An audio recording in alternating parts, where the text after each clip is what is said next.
মই, আরে বাবা কাঁদছিস না কেন? খা বাবা খা, আমি একটু নিজের চোখে দেখি। মা, তুমি তো মহিন্দাকে জানোই, মহিন্দা ছিল ওরকমই, লজ্জায় চেঁচে খেতেই চাই না। বুটান কোথায় নিয়ে যাচ্ছ? পালং শাকটা লাগবে আমার। ও বৌমা, আমার ছেলে আবার এই পালং শাকের ঘন্ট খেতে বাড়ি ভালোবাসে, দাও ওর পাতে দাও দেখি। মা তুমি যাই বলো, এই বউঠান না ভারী গিফটে, হাত দেখেছি বেরোতেই চাই না। দেখেছো বৌমা, তোমার হাতে নুন খাবে আবার তোমারই নিন্দে করছে।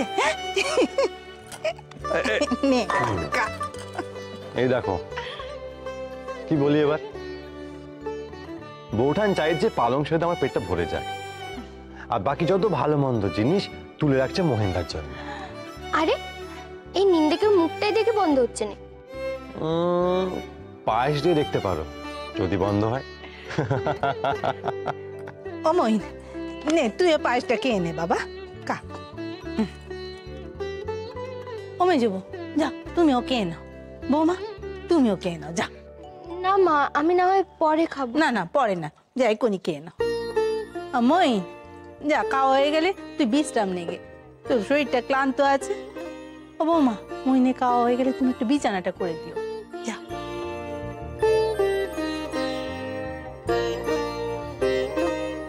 ও মহিন, আরে বাবা বসে রইলি কেনে, যা উঠে পা, যা ঘরে যা। মা বলছিলাম যে আজকে যদি আমি তোমার সাথে। আরে হবে কন, পরে হবে, এখন একটু বিশ্রাম নিকে, যা যা বাবা যা, ওঠ।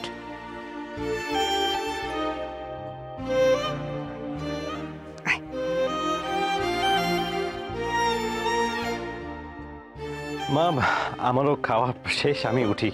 আও বিহারি, না তুই যাস নি, তোর সঙ্গে আমার দুটো কথা আছে।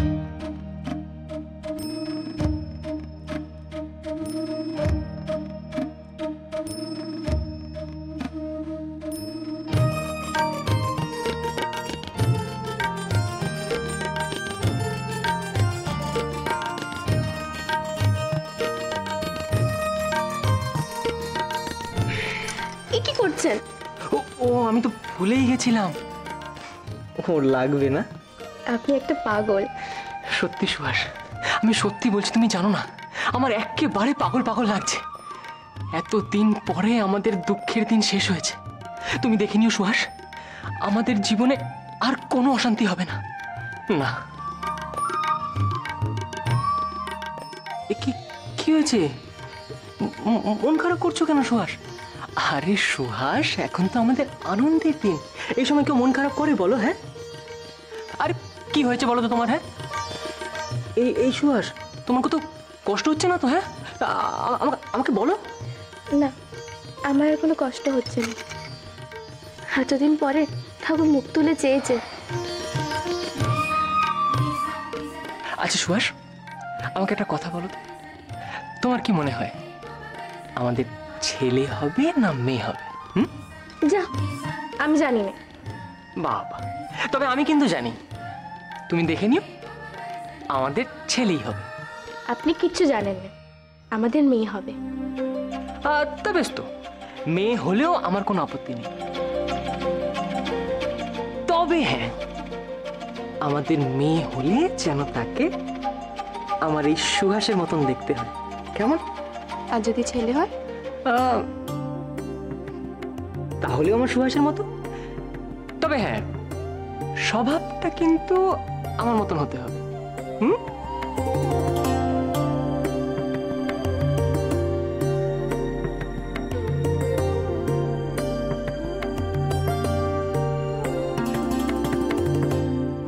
আরে বিহারি, একটা কথা বল দেখি, মইনকে তুই কোথা থেকে নিয়ে এলি? মা আবার এই প্রশ্ন কেন? তুমি তোমার ছেলেকে পেয়ে গেছো, এটা কি যথেষ্ট নয়? না রে বিহারি, সে কথা নয়। আমি জানতে চাইছি বাড়ি থেকে বেরিয়ে মইন কোথায় ছিল? মা তুমি কি এই প্রশ্ন করার জন্য আমাকে আটকেছিলে?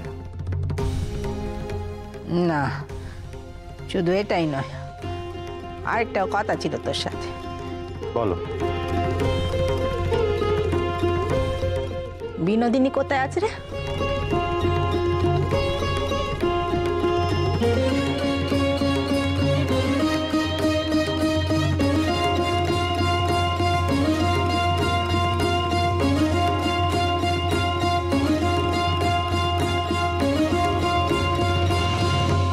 আশা, তুমি কি আমাকে ক্ষমা করতে পারবে না? আপনার উপরে আমার আমার কোনো রাগও নেই, কোনো অভিমানও নেই। আর তাছাড়া আপনি তো আমার অপরাধী নন, তাহলে এই ক্ষমা করার কোনো প্রশ্নও তো আসেনি। আশা, আশা তুমি বুঝতে পারছো না কেন? এটা যে আমার কাছে অনেক বড় শাস্তি। তার থেকে তুমি রাগ করো, অভিমান করো, তাও ভালো। সেটাতেও আমার উপর কম শাস্তি হয়। অন্যের মনের উপর আমার কোনো অধিকার নেই। আপনার যা ভালো মনে হয়েছে, আপনার যা ভালো লেগেছে আপনি তাই করেছেন। আপনার দোষ গুণের বিচার করার আমি কে? আশা, আশা বিশ্বাস করো, আমি বাড়ি থেকে চলে যাওয়ার পরেই কিন্তু বুঝতে পেরেছিলাম তুমি আমার কতটা জুড়ে আছো। ক্ষণিকের মোহে আমি পথভ্রষ্ট হয়েছিলাম ঠিকই, কিন্তু আবার তোমার ভালোবাসাই তো আমার সঠিক পথে ফেরত নিয়ে এলো। আশা, আমি বুঝতে পেরেছি যে এই জীবনে তোমাকে ছাড়া আমার পক্ষে থাকা সম্ভব নয়। আপনার মনের উপরে যখন আমার কোনো অধিকার নেই, তখন আপনার উপলব্ধির উপর আমার অধিকার থাকবে, তা কি করে হয়? আশা, আশা, এভাবে তুমি আমাকে দূরে ঠেলে দিও না। তোমার সব অধিকার ছেড়ে দিও না আশা। এভাবে যে তুমি আমাকে আরো কষ্ট দিচ্ছ। আমি আমার জীবন দিয়ে বুঝেছি, বন্ধনে মানুষের মুক্তি নেই। মানুষের মন হলো মুক্ত বিহঙ্গের মতো, তাকে খোলা আকাশে ছেড়ে দিলেই তার প্রতি সুবিচার করা হয়। খাঁচায় বন্দি করে রাখলে সেটা হয় না।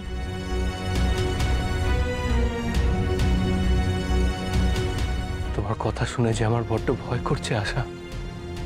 আশা, বিশ্বাস করো, আমি আর কিচ্ছু চাই না, কিচ্ছু না। শুধু তোমার সঙ্গে একটা ছোট্ট সুন্দর সুখের সংসার গড়ে তুলতে চাই। আমায় দয়া করে আমার সেই পুরনো আশা ফিরিয়ে দাও না। মানুষের জীবন হলো নদীর মতো, মোহনায় এসে তাকে আবার উৎসে ফিরিয়ে নেওয়া যায়নি। আর আমার জীবনে এখন এই ক্ষুদ্র সংসারের থেকে এক বৃহৎ সংসারের আকর্ষণ অনেক বেশি।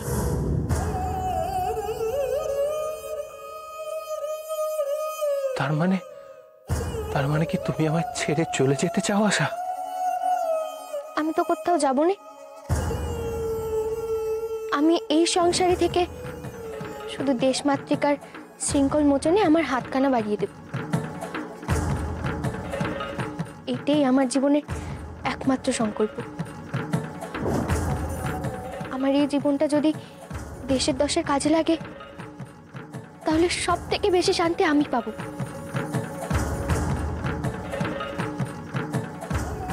আপনি পরিশ্রান্ত, এবার ঘুমিয়ে পড়ুন।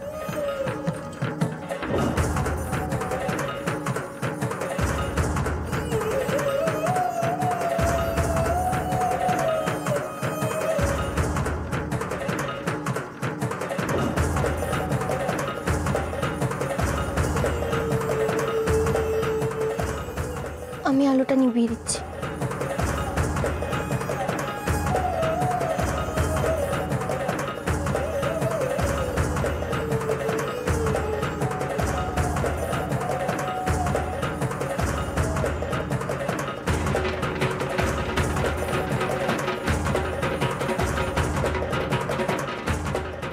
আমি এই সংসারে থেকে শুধু দেশমাতৃকার শৃঙ্খল মোচনে আমার হাতখানা বাড়িয়ে দেব। আমার এই জীবনটা যদি দেশের দশের কাজে লাগে, তাহলে সব থেকে বেশি শান্তি আমি পাবো।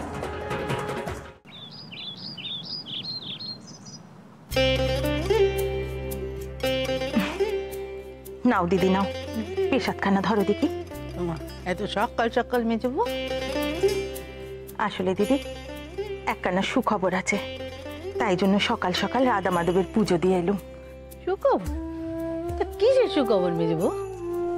কথাখানা ছোট আমাকে কালকেই বলেছিলে, সাততালে তোমায় আর বলা হয়ে ওঠেনি। দিদি, আমাদের সুহাস মা হতে চলেছে দিদি। কি বলছো মেজবু? সুভাষ সুভাষ আমাদের মা হতে চলেছে? হ্যাঁ দিদি, হ্যাঁ। সমু গেছে কবরেজ মশাইকে ডাকতে। কবরেজ মশাই এসে একবার দেখে গেলে আর কোনো সন্দেহই থাকে না। ও মেজবু, ভগবান যাকে কিছু দেয় না ওই দু হাত ভরেই দেয়। ঠাকুর এখন আমাদের উপর মুখ তুলে চেয়েছেন গো। জয় রাধা মাধব, জয় রাধা মাধব। আমার যে কি আনন্দ হচ্ছে সে তোমাকে কি বলবো। ও মেজবু, আমি দুটো বাচ্চার ঠাকুমা হতে চলেছি গো। হ্যাঁ দিদি, হ্যাঁ। সেই জন্যই তো তোমাকে তাড়াতাড়ি ভালো হতে হবে দিদি। না হলে একসাথে দু কোলে দুটো বাচ্চাকে বসাবে কি করে শুনি? কিন্তু মেজবু, ওই সুভাষকে একটু দেখে শুনে রাখতে হবে গো। ওকে দিয়ে বেশি কাজকর্ম করিও না। ওকে কি দিয়ে আশীর্বাদ করি বলো দেখি মেজবু? কি দেব? আমার বের একটা আর আছে, সেই দিয়ে বরং ওকে আশীর্বাদ করবো বলো। সে তোমার যা প্রাণে চায় তাই দিও দিদি। আজ আজ কতদিন পরে এ বাড়িতে খুশির জোয়ার এসেছে দিদি। খুশি উপচে পড়ছে। মইন ফিরে এলো। সুহাসের এত বড় একটা সুখবর। আমি শুধু ঠাকুরের কাছে একটাই প্রার্থনা করছি দিদি, আর যেন এ বাড়িতে কোনো অশান্তি না হয়, যেন এরকমই শান্তি থাকে। কিন্তু মেজবু, এত কিছুর মধ্যেও একটা মনের মধ্যে কাটা কচকচ করে বিঁধছে গো। সে কি কথা দিদি? এত কিছুর পরে আবার নতুন করে কি কাঁটা বিচ্ছে তোমার মনে? বিনু,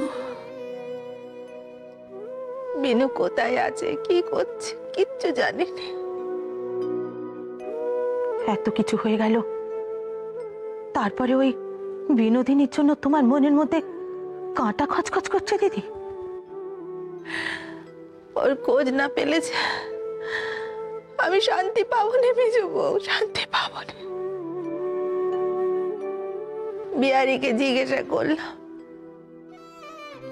বিহারী কিছু বললো না, এড়িয়ে গেল। তুমি কি দিয়ে তৈরি বলো দেখি দিদি? হ্যাঁ,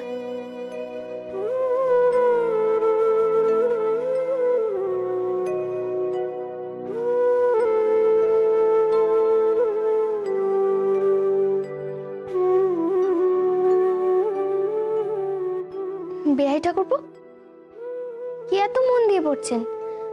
কারো ডাকেছে বুঝি? হ্যাঁ বউঠান, তবে যার ডাক পেলে তুমি খুশি হবে তার ডাক নয়, এটা মায়ের ডাক। মায়ের ডাক? যিনি আমাদের সবার মা, সেই দেশ মাতৃকা ভারতবর্ষ আবার নতুন করে এক আন্দোলন শুরু হচ্ছে। এই চিঠি সেই খবরে নিয়ে এসেছে। এবার আমাকে বেরিয়ে পড়তে হবে বউঠান। কোথায় যাবেন আপনি? জানি না, কিছুই জানি না বউঠান। ভারত মাতার শৃঙ্খল ছাড়ানোর জন্য এক নতুন আন্দোলন শুরু হয়েছে। কখন কিভাবে আমাকে প্রয়োজন পড়বে আমি নিজেও জানি না। জানি না কবে কিভাবে নিজেকে উৎসর্গ করতে পারবো।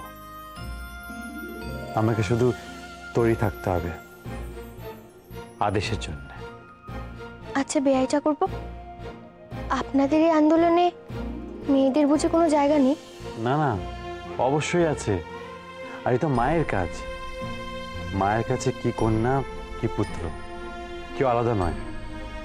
আর তাছাড়া মেয়েরাই তো আমাদের দেশের চালিকা শক্তি। তাদের ছাড়া কি কোনো কাজ হয়? তাহলে বেআই ঠাকুরপো, সব গৌরবের অধিকার শুধু শুধু ছেলেরাই কেন ভোগ করে? বউঠান, তোমার এই অভিযোগ কিন্তু একেবারে সত্যি নয়। তাও আমি এই বিষয়ে তোমার সাথে কোনো তর্ক করব না। তবে থাক। আচ্ছা, আপনি কবে যাচ্ছেন তা কি কিছু জানেন? সম্ভবত আজ। জান বেআই ঠাকুরপো, দেশের এই কর্মযজ্ঞে আপনার মতো লোকের বড্ড দরকার। আমি আপনাকে বাধা দেব না। তবে বেআই ঠাকুরপো, যাওয়ার আগে আপনি আমার একটা কাজ করে দিয়ে যাবেন? কি কাজ বলো? বেহাই ঠাকুরপো, আপনি বালিকে এ বাড়িতে ফিরিয়ে দিয়ে যান। কি কি বলছো কি বৌঠান? এত কিছু হওয়ার পর তুমি তাকে আবার এ বাড়িতে ফিরিয়ে আনতে চাইছো, কিন্তু কেন? কারণ বালিকে ছাড়া এই সংসার অসম্পূর্ণ থেকে যাবে। তাকে ফিরিয়ে আনতে না পারলে আমি যে ব্রত নিয়েছি তা যে পালন করা হবে না। কিন্তু বৌঠান, তুমি চাইলে যে বাড়ির সবাই মেনে নেবে এমন তো কোনো কথা নেই। কি করতে যাচ্ছ তুমি? আবার কোনো অনর্থ ঘটাবে? কার কথা বলছেন আপনি? মায়ের কথা। মা কি মেনে নেবে? মাকে ক্ষমা করতে পারে বিনোদিনীকে? মা যাকে সব থেকে বেশি নির্ভর করে সে দায়িত্ব তো তার। পারবেন না আপনি মাকে রাজি করাতে?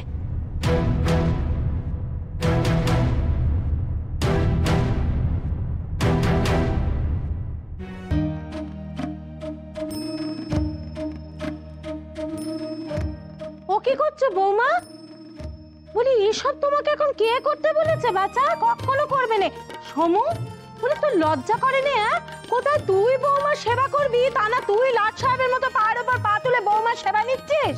মা কবিরাজ মশাই তো বলেই গেছেন যে এই অবস্থায় একটু আধটু কাজ করা ভালো। তুই থাম, ও কবরেজ মশাই জানেটা কি? সে কি আমার থেকে বেশি কিছু জানে? কখনো না সমু। এখন বৌমার কি লাগে না লাগে সবকিছু দেখে শুনে তুই করবি, তুই ওর খেয়াল রাখবি। কতদিন পরে ঠাকুর মুখ তুলে চেয়েছেন বল দেখি। এই মেয়েটাকে এই সময় খাটিয়ে তুই কি একটা অঘটন বাঁধাতে চাস? আমার মা কোনো কষ্ট হচ্ছে না, আমি ঠিক আছি। বুঝেছি বাচ্চা, বুঝেছি, তুমি খুব ঠিক আছো। দাও শোনো বাচ্চা, বলি কি, এ সময় না নিজের খেয়াল রাখা ভালো, বুঝেছো? তুমি না বৌমা ওই কখনো নিচু হয়ে কোনো কাজ করবে না, আর কোনো ভারী জিনিস তুলবে না, মনে রেখো। হ্যাঁ, বসো দেখি। মা মা ও কি তাহলে সারাদিন এইভাবে শুয়ে বসে থাকবে বিছানায়? হ্যাঁ, তুই চুপ কর, একদম চুপ করে থাক, গাধা কোথাকার। জানিস সমু, আমার না কালকে অবধি কিরকম একটা সন্দেহ ছিল মনে মনে, কিন্তু আজকে কবরেজ মশাই দেখে যাওয়ার পর, বলে যাওয়ার পরে আমি একেবারে নিশ্চিন্ত হয়েছি রে। শুধু ভাবছি কি বল দেখি, কখন আমি সোনার গিনিখানা দিয়ে আমার নাতির মুখখানা দেখবো, শুধু সেইটা ভাবছি রে। দেবে দেবে দেবে তো, না এই না ভাগলে রাতটা থেকে সবাইকে মিষ্টি মুখ করে কথা আসছি। আর বলবেন না মা বাবু, মা এমন করছে যেন আগে আর কারো ঘরে ছেলেপুলে হয়নি, মারই প্রথম নাতি হচ্ছে। আর সেটা হচ্ছে কেন, সে বিষয়ে কোনো সন্দেহ আছে নাকি? আরে না মা বাবু, সেই কথা নয়। মা তো সুভাষকে কোনো কাজ করতে দিতে চাইছে না, উল্টে বলছে আমাকেই নাকি এখন থেকে ওর সেবা করতে হবে। দিদি, এটা কিন্তু তুমি আরো ঠিক কাজ করেছো। দেখো ভাবনা, তুমি কিন্তু এই সুযোগে কয়েকদিন একটু পত্নী সেবা করে নিতে পারবে। হ্যাঁ, ঠিক ঠিক। আচ্ছা ফুলু, কি ভুলটা বলেছি বল দেখি আমি? হ্যাঁ, এই সময় মেয়েটা যত্নআত্তি আমরা করবো না তো আর কে করবে? এই জানি তো বৌমা যা যা খেতে ভালোবাসে সব আমি নিয়ে এসছি নপুরের কাছে আছি। ওই দেখো সব নেছে, বলিহারি বুদ্ধি তোর ফুলু। এই সময় কি বৌমার মুখে সব খাবার রুচবে? তার থেকে না আমি ভাবছি কি, বৌমার জন্য একটু আচার বানিয়ে রাখবো। কি সুহাস, তুমি আচার খাবে তো? হ্যাঁ, ওই দেখো আসতে। ও দেখেছো দেখেছো, যত বলছি সাবধানে থাকতে, দৌড়াদৌড়ি না করতে, কে কার কথা শোনে। দিদি, তুমি কিচ্ছুটি ভেবোনি দিদি। ভগবান যাকে আনছেন তাকে তিনি নিজের দায়িত্বে রক্ষা করেন, কিচ্ছুটি ভেবোনি। সে কথা তো একদম ঠিকই রে ফুলু, কিন্তু কি বল দেখি বাচ্চা, সাবধানে তো মান নেই, তাই না? আমাদের ছোট্ট কোনো ভুলে বৌমার যদি বড় কোনো ক্ষতি হয়ে যায়, সেক্ষেত্রে তো আমাদেরই ক্ষতি, বল? শোনো শোনো, তুমি এখন বৌমার কানের কাছে ঠাকুরের নাম গান করো, তাকে ভালো ভালো কথা বলো, দেখবে দেবতার মতো একটি বাচ্চা জন্ম নেবে। বাহ, বেশ তো মা বাবু, তাহলে তো আরেকটা কাজ করলেও হয়, অষ্টপ্রহর কীর্তন দেওয়া যায় বাড়িতে। ওই তাই না? দেখ, শোন শোন, হ্যাঁ হ্যাঁ, আমি অষ্টপ্রহর কীর্তনই বসাবো বাড়িতে। তার জন্য যা যা দরকার হয় সব কিছু করব। কতদিন বাদে আমার সাত পূর্ণ হতে চলেছে, সেটা তুই বুঝছিস না সমু?